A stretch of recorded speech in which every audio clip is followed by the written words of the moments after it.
The thing that I also wanted to point out is that in case, because some of our engagement, the way we do here in Aotearoa is very unique, and you probably don't see it back in our home islands, right? Because here, in Tonga, it's all Tonga. So there is at no point will you see a potential morph of starting off with a tūrou from the 𝕼𝕚𝕚, and then you'll venture in somewhere along there to honoring mana whenua, and then you end up with the AVA ceremony the way it did. It's something that's uniquely, it's part of what we have to explore every time we come together in these gatherings in Aotearoa. Because at the end of the day, we are, over 50 plus islands, right?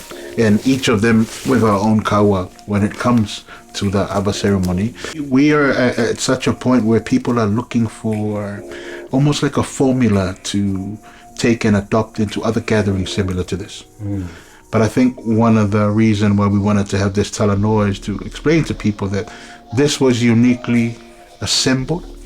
Talanoa, 𝕼𝕚𝕚, conversated upon, for the particular gathering that it had.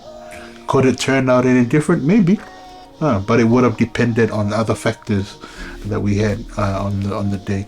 For you, Samoa they talk about an AVA ceremony called where you mainly see 𝕼𝕚𝕚𝕚.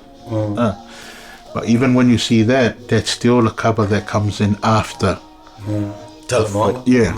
So right, which is, in a way, it's still a talanoanga if you consider what happens in a normal AVA anyway. Whai kōrero, kōrero atu, kōrero mai, at the end of that, point established, welcome.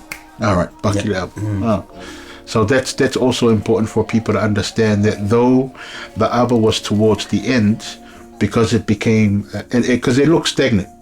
You started off with the kuka, and that's where people were confused why the AVA was in the end.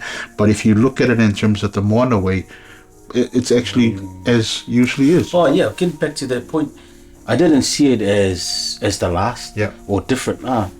That's what I mean about it was the whole process, right from the start through to when they were seated, the lotu, then the speeches. Then my part was really just to segue and say this is what's happening next. I think we've been in these islands for 50, 60 plus years. Yep. And we should now be familiar with the Pōwhiri process. And with as Pacific Islanders in Aotearoa, we should also be familiar with the uniqueness of each of our Pacific cultures and the purpose of it.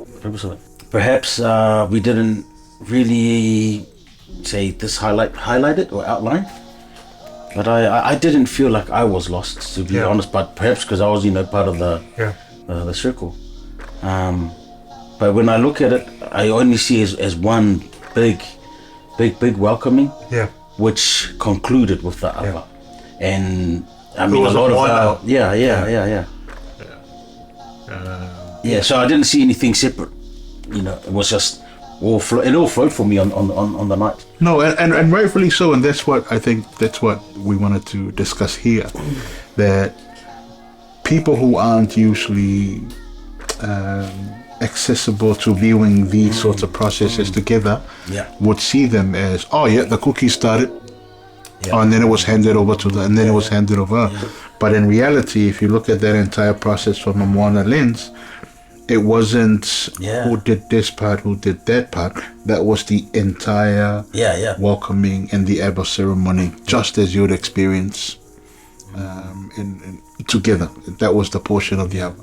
The AVA ceremony just followed on from the speeches. So that means it wasn't the last part. No. It was part of the entire movement from the welcoming to and to be fair, we're still learning these things, because we're still in this early journey of trying to recognize ourselves as Moana and people from the Pacific, especially now that we're trying to not establish but trying to come together as Pacific in Aotearoa and see how we can work together to try and make sure that these welcomings or these processes uphold again, acknowledge each of the ethnicities but maintain the values that I spoke about of, you know, tautua, alofa, service, love, and respect.